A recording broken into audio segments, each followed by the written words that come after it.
started. Really excited. Mike is actually post-program, but he's still going to be energetic.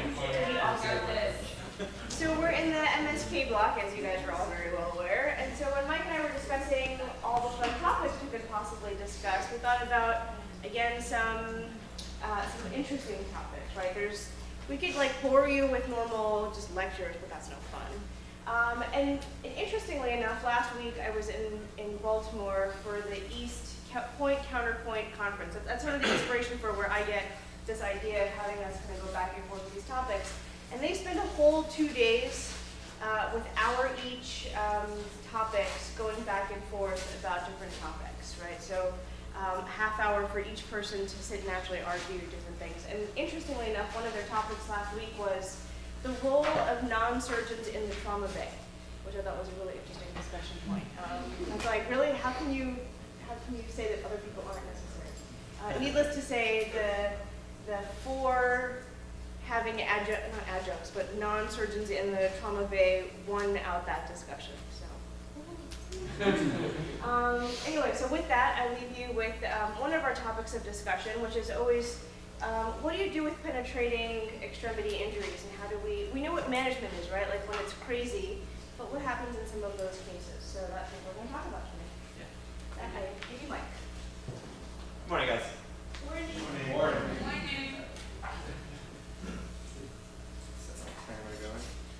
All right, so I get a lot of anxiety. I don't mind. When I get to this point of lecturing, I don't mind. This is fine. Like the build up to the lecture, I always get really anxious. I don't know about you guys. And like the most anxiety provoking thing is choosing the template. I don't know if you guys know. But like I decided I was going to do penetrating trauma, and I was like, you search online for the templates. I was like, trauma, nothing really, and then medicine. And I'm a very literal person. I was like, well, if I'm talking about trauma, I should have a trauma template. But then I was like, let me just go wild, and I typed in rainbows. This is what I did. So I thought I'm going to go with that. So it's the rainbow template, and it's apropos. It's a beautiful day today. All right. So today we're talking about penetrating trauma in extremities, and we're going to really focus on vascular trauma. That's the main thing we're interested in today, and on my lecture. And I'll offer a little contextualization of the topic, and then I'm going to talk mainly about ED assessment of vascular injury penetrating trauma, and then if I have time, I'll talk briefly about management. Dr. James also going to talk about that a little bit. So onwards. All right, so just to set the scene with a case, CCT shift, kind of quiet, and then the red phone rings, and the phone call is, and this is an actual case that I had, a young man, 40-year-old man, with multiple stab wounds to his extremities. And he had some somewhat alarming vital signs, and there was a lot of blood, apparently. This is what the dispatcher told me. So as a third-year resident, I knew what to do. Go to the bathroom. We all know this now. Go to the bathroom. Put on your blue sheet, gown, protective gear, and you get ready. And what comes in? Ramsey Snow, mauled by a pit bull. That's actually what happened. The patient I had, thankfully, did not have any core trauma, but it just showed up in the news. Maybe some of you have heard about this case. This guy had just been ravaged by 2 pit bulls. All his arms and legs were just turned into meat mush. It was a horrifying trauma. But his core was intact, so it was all extremity trauma. And so I wanted to talk about that a little bit. So just to bring it back down a little bit, this I think will be the most boring slide, but maybe not. Most vascular trauma will be from penetrating trauma. Some will be from blunt trauma. We're not talking about that today.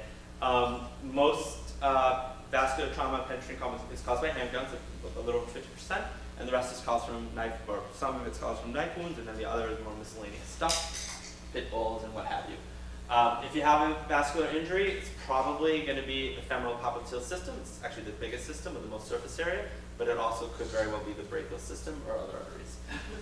Generally speaking, nowadays we do very well with vascular trauma. We made a lot of progress. In 1950-ish, if you had a vascular injury, there was a big chance that you were just going to have your limb amputated. Nowadays, that really doesn't happen very much anymore. It's like around 5% or so. But if there is a lower extremity injury, it's a much greater chance of limb loss or even loss of life. So those we really have to take in mind. We have to take everything seriously, but keep that in mind. All right. I was really not very good at anatomy in medical school. I was glad here. I'm going to give a shout out to Dr. Matui, my anatomy instructor. I really liked him, and he liked me, but I think he was always disappointed in me. Just was not very good at anatomy.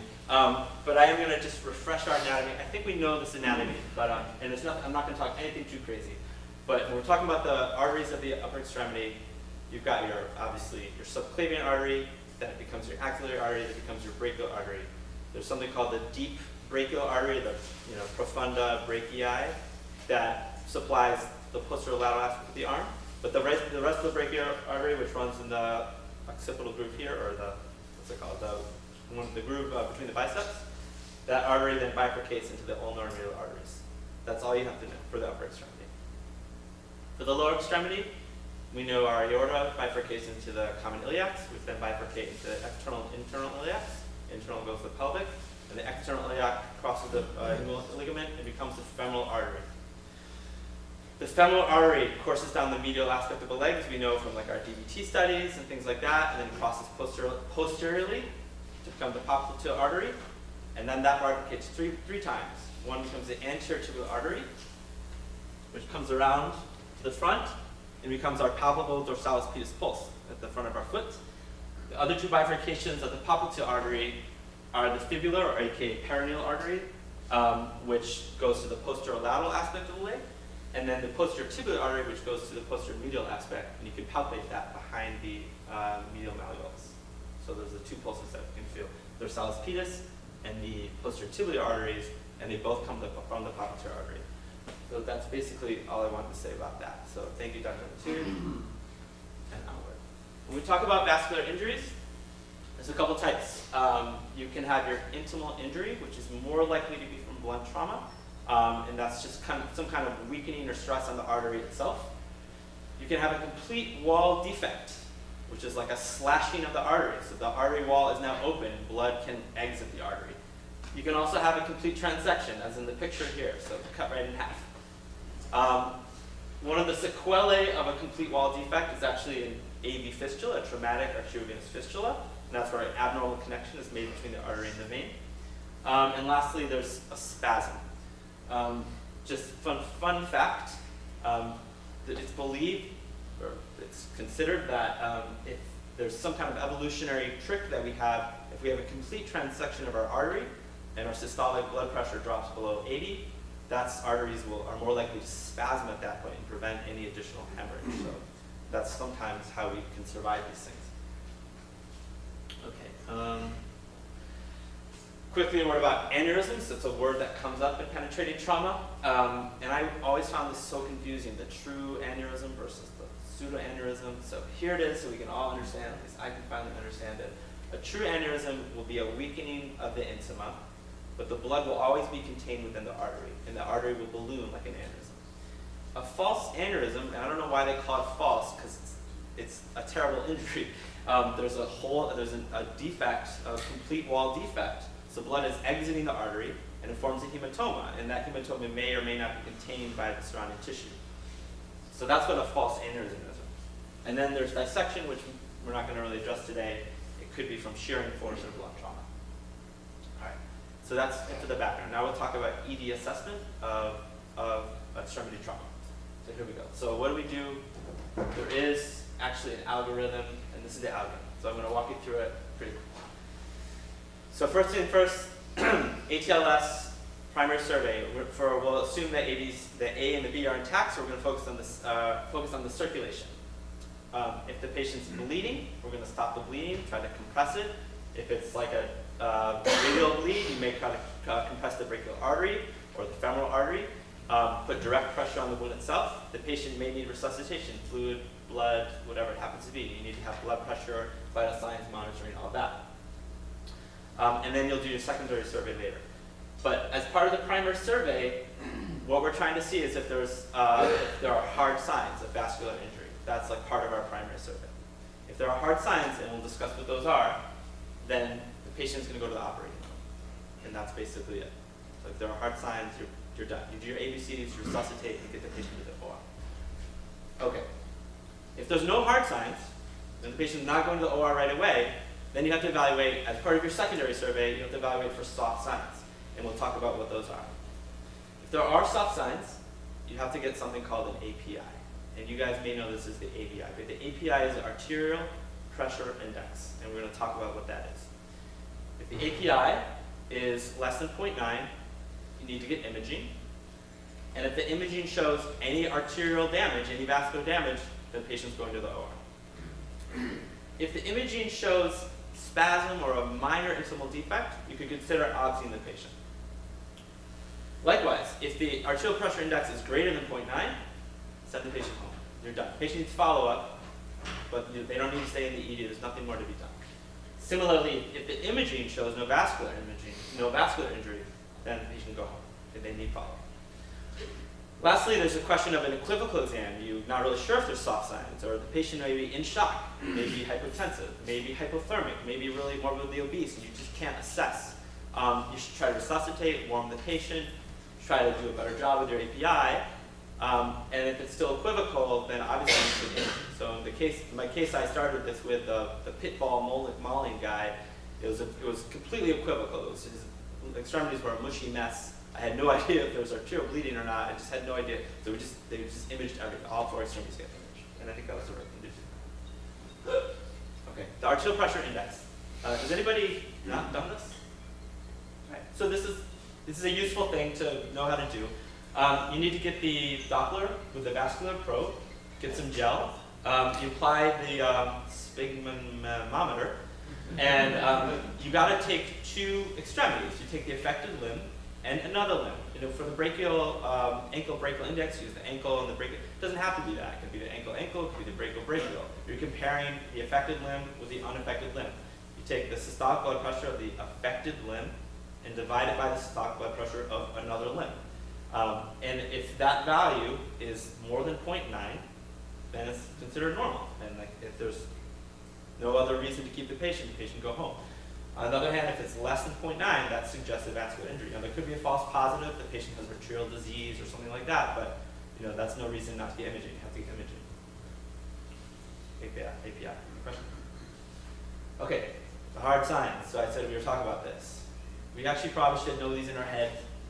Collectively as a group, do we know them? Let's hear them. Expanding hematoma. What? Thrill, yeah, so that would be a fistula, like an arteriovenous bruit or a thrill. What? Loss of pulses, yeah, so a diminished pulse, or it's kind of evil cousin, like signs of ischemia. That's 3 and 4. And then just like shooting bright red blood, obvious arterial bleeding. Those are the hard signs. So if we get those hard signs, the patient goes to OR and we're done. All right, the soft signs. Neurodeficit, very good. Couldn't hear? No. That's interesting. But no. At least not one of the ones that I came across. Yeah, so a stable hematoma. Stable hematoma. Blood at the field. Yeah, so hint, like hemorrhage, like a story of a lot of doctors, a lot of blood when we got there. Unexplained hypotension, so the patient is just hypotensive for no good reason with an extremity trauma. And then proximity of trauma to a known vessel. So if he's like, I actually have I think in my first or second, I can remember, an infant who had a cut right along his wrist, like right along the radial artery. And that was a soft sign, and we got imaging, and there was actually a radial artery laceration. So, did we say them all? Oh, complex fracture. Maybe that's what you're going to do. Complex fracture, a comminuted fracture, or just like a fracture with tons of soft tissue damage. That's how we define it. Proximity of injury is like within 3 centimeters of where you expect a vessel to be. Okay. How am I doing my time? Oh, I'm doing good. Okay. So I'm going to invoke Dr. Matui again to help me get through this anatomy section. we're going to talk quickly about that neuro exam, like the neuro deficit in the extremity trauma. I know we all love it. We love to do that neuro exam. I think we're actually pretty good at the radial ulnar median nerve stuff, right? Like we know to, thumbs up, wrist extension, finger grip opposition, and the AV adduction of the finger interossei muscles. And the sensory exam for median ulnar and radial nerve. I think we know those pretty well. Kind of, a little bit. But maybe we don't know the other major nerves that we should consider. So anybody, let me test you. The image in the lower right-hand corner, armpit stab, what nerve might be, what would we be concerned about? Gotcha. It's the musculocutaneous. Uncommonly injured, but penetrating trauma to the axilla, you're most likely to hit the musculocutaneous nerve. And what is the function of musculocutaneous nerve? I actually have to basically refer to my notes. Yeah, it's flexion. It's the biceps and flexion and also adduction. Adduction, musculocutaneous nerve. So, and the sensory exam for musculocutaneous nerve, forearm, lateral forearm. Wow, you guys you're good at it now. Okay, what about the axillary nerve, rather? Usually damaged in head of the humerus fractures, so not usually with penetrating trauma. The function of the axillary nerve? Deltoid. So abduction and then lateral sensation of the shoulder. Okay. Cool. All right. For lower extremity neurological anatomy,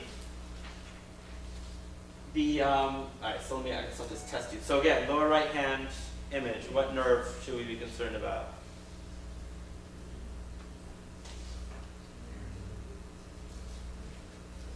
Anybody have a hazard, I guess? So lower right hand image, like a slashing wound to the back of the leg. Tibial nerve. Boom. Bravo. For 500 up. Yeah. Tibial nerve. Miguel got it? Strong. Tibial nerve. And function of tibial nerve, like how can we quickly assess tibial nerve function? Plantar function. Very good. Plantar function. Obviously the gash to the groin, we want to worry about the femoral nerve. How do we assess femoral nerve function quickly? Yeah, this guy. So extending the knee and also flexing the hip. That's femoral nerve. And the sensory exam for femoral nerve is the anteromedial thigh. Not the medial thigh, but like the anteromedial thigh. Medial middle thigh is obturator nerve, basically, and not commonly injured in penetrating trauma. Lastly is the common fibular nerve, aka perineal nerve, which has several branches. Yeah, go ahead. So, what's that? Very good. Excellent. So exactly right. So dorsiflexion. So if there's an injury to the perineal nerve, you'll have foot drop. And there's the deep fibular nerve, which has a funny sensory thing that we should know. Yeah, you guys are so smart. So between the first and second toes, the skin between the first and second toes, that's the deep perineal nerve, and you should test that in your patient. All right, I think we covered everything. All right, so now I had mentioned obtaining imaging. Once you've determined that the patient has soft signs of vascular trauma, you do your arterial pressure index. It's less than 0.9. You determine the patient needs imaging. So what are our options? Previously, we used to get arteriography, which was invasive, injecting in. We didn't really. Trauma surgeons would do this generally. Inject dye directly into the artery, and then use fluoroscopy or plain films to capture the image. And you can obviously see that these are pseudoaneurysms. There's extravasation here. This, you can't really see it right here, but there's extravasation right up there. See that kind of blush? And this was extremely sensitive and very good at detecting injury, but it was invasive, and it had to be done. Usually, it was done in the operating room. And there's also risk of complications, damage to the vessels. That has since been replaced with the imaging modality that we all know and love so well now, the CTA, which has been very well validated. It is very sensitive. It's very specific. It's good at detecting these injuries. Here we see positive arrow sign. There's an intimal defect to the axillary artery. And then the image on the right is showing pseudoaneurysm of posterior tubular artery. So, and that's like 3D reconstruction, which I don't think we really see very much in our institution. But, so that's the most common, and this is the imaging modality that is recommended. The disadvantage is that if you do discover a major injury, the patient's not in the OR, the patient's in the CAT scan, you're not right there, you can't intervene right away. But hopefully you've stabilized the patient before you send them to CT.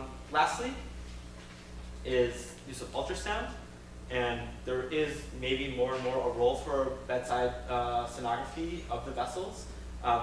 It probably requires a certain amount of training. The injury that you see here is a pseudoaneurysm to the, I forget which artery it was. But regardless, we see, like you see the aneurysm, the collection, pseudoaneurysm, and then you see bidirectional flow. You're seeing the blue and red flow. And then if you put a Doppler on it, again, you can kind of confirm that there's bidirectional flow in this one vessel or one space, and that's consistent with pseudoaneurysm. The other thing that ultrasound can detect well is the arteriovenous fistula in trauma. And in this, you'll see in a vein, you identify what is a known vein, and you're going to see pulsatile flow that's confirmed by Doppler, and that would be, confirm your suspicion for arteriovenous fistula. All right. Great. Okay, cool. So we're gonna, I'm gonna discuss some of the management stuff. I don't think this slide is gonna shock and awe anybody. I think we're all pretty familiar with this stuff. ADCs, stop the bleeding, give fluids, give blood, give pain control. If there's a big fracture or dislocation, you want to try to stabilize. You may need orthopedics to help you do that. We have imaging, consults, wound exploration, cleansing, antibiotics, and just to be provocative, you should absolutely give antibiotics all of the time. Right, Dr. Jane? Dr. Jane is going to offer the counterpoint to that. Okay. And then give tetanus who are educated. A word on tourniquets. And I want to thank Dr. Palladino, who gave you some resources and insights on this. So, has anybody seen tourniquets, like had a patient brought in by EMS who was tourniqueted? So I've seen it a couple times. I don't think we see it a whole lot. In general, what's the view? Like, are tourniquets good, bad, or no idea? So, yeah, tourniquets are bueno. They're bueno. The old problem with tourniquets is, and this is my understanding from some actually interesting reading I was able to do, in World War II and other past times, war patients would have a tourniquet placed, and then they would languish with that tourniquet on for many, many hours, and then they died because they didn't get care, and that was just because of the logistical problems. But a tourniquet that's left on for 1 or 2 hours as the patient's transported is not going to be a problem for that patient. That's going to stop the bleeding. That's going to save his life. So there is this group called the Committee on Tactical Combat Casualty Care that analyzes and reviews and researches this subject and makes recommendations. They've actually recommended a couple tourniquets that we can use, and there's 3 tourniquets out there. I won't name them because you're not going to remember them, but they exist, and EMS actually uses these tourniquets. And they are indicated anytime you want to control arterial hemorrhaging. And the technique is to apply the tourniquet to about 2 to 3 inches proximal to the most proximal wound. And usually the tourniquet is some kind of strap. You strap it around, and then there's like a crank mechanism, and you twist it, and that tightens it. And you want to crank it until there's no distal pulse, and then you do the good, or the bleeding has stopped. And you apply the tourniquet correctly. If you get a patient in the ED that comes in with a tourniquet, it is okay to slowly release the tourniquet and see what happens. The 2 tourniquet times I've seen a tourniquet, neither had arterial bleeding. So we took out the tourniquet, there was no arterial bleeding, and we left the tourniquet off, and the patient was fine. But obviously, if you take out the tourniquet and bright red blood starts spurting out, that's a hard sign. You can reapply the tourniquet and send the patient to the OR and resuscitate them appropriately. So just to add. Yeah, please. So Arteries uses that top one, so if you can get in, or if you can sort of get yourself familiar with that one, we've had, especially the AV fistulas that bleed, they will come in with that top tourniquet on. And they shouldn't be on for more than an hour. More than an hour is associated with limb ischemia.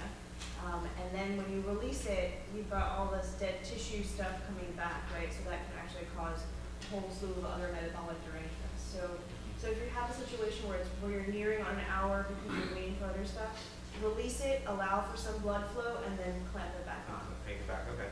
I heard 2 hours, that was like, but whatever.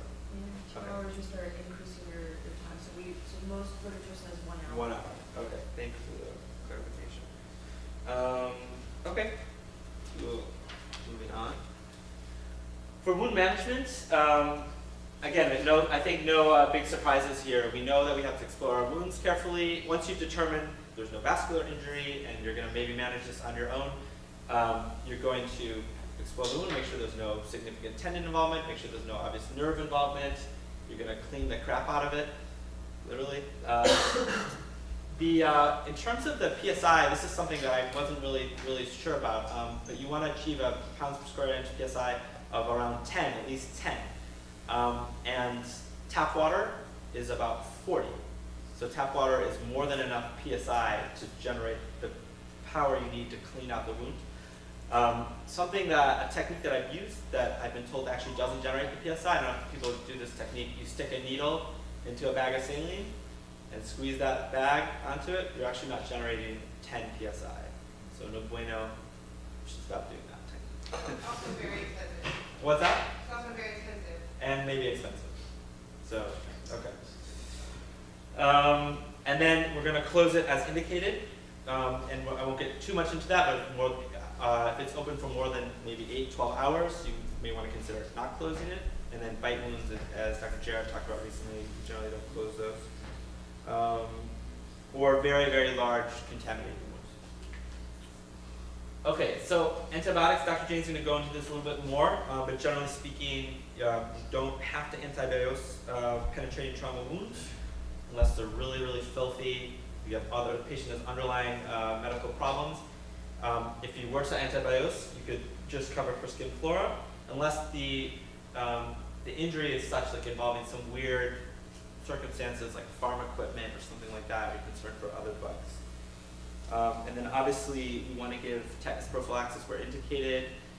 The one time we absolutely do antibiosis with open fractures, that's been proven to have real benefit.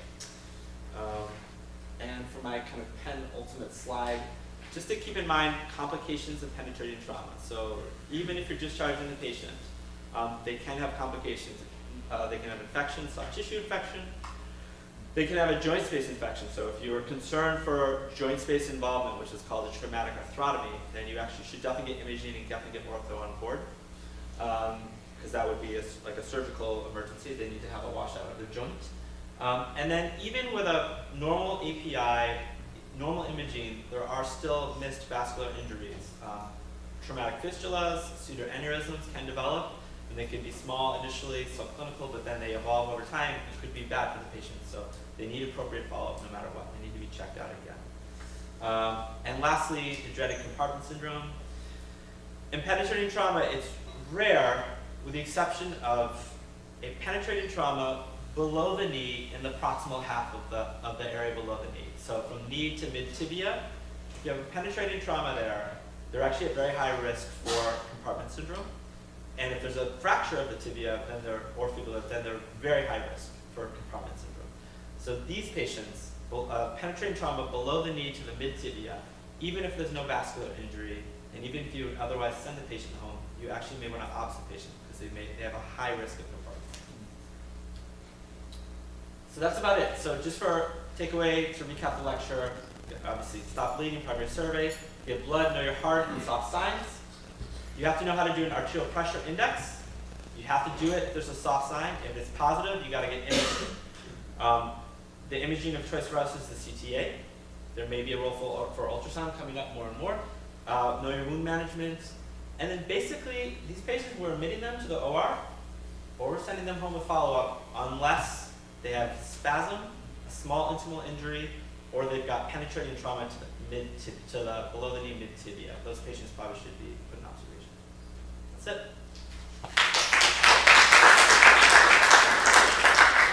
Question time or Dr. James time? Quick question, and then I'm going to take over because there's still more. Yes. Any questions? I have to show my references and my cute baby. Yes?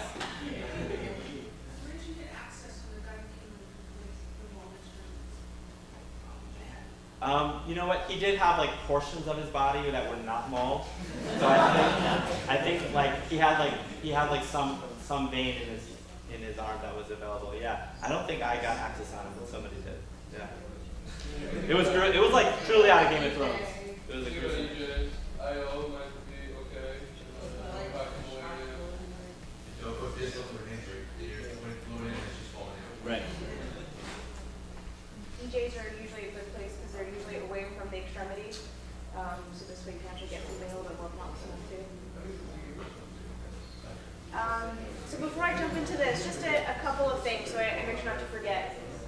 Mike had mentioned appropriate PPE when you come into the trauma bay. So yes, you guys should have proper protective equipment on, right? So eye shields, if you get a notification and it says vascular injury or there's no pulse or we're coming in with a tourniquet on, everyone should have eye gear on. I think Carl and I had a case recently where we had a tourniquet on and we undid the tourniquet and then there was blood everywhere suddenly. And I think short of hitting the ceiling, there was blood everywhere. So thankfully, everyone had protective equipment on. And no one had to go get all the stupid testing and all that kind of stupid stuff, right? So if remember from any of your disaster lectures or anything, right, first thing is scene safety, right, and that includes you. And along the same lines, they have been ordered, and we had the first round, and then we finished them, and then they just haven't been restocked, but we are getting appropriate trauma PPE so that you don't have to break open a surgical gown every time you need to have protective equipment. And it looks like a big piece of, it's like a blue garbage bag basically. But it goes over your head, it covers your hands, you put your gloves over it so this way they're actually, blood can't go in and all that sort of stuff. So those, for some of you that may have been around when the first round came in, there's supposed to be a protective equipment box in CCT. If you're at like where we sit, looking at CCT room 1, there's a little box on the wall. They're supposed to live in there along with gloves and all that sort of stuff. There's going to be another one on the other side. We just have to figure out how to arrange it because that wall is really full. And then for all of you guys that have been in CCT recently, you guys have seen that the room has changed around a little bit. If there are other suggestions on how to pare down that room so that it's really just the things that you need when you're in a trauma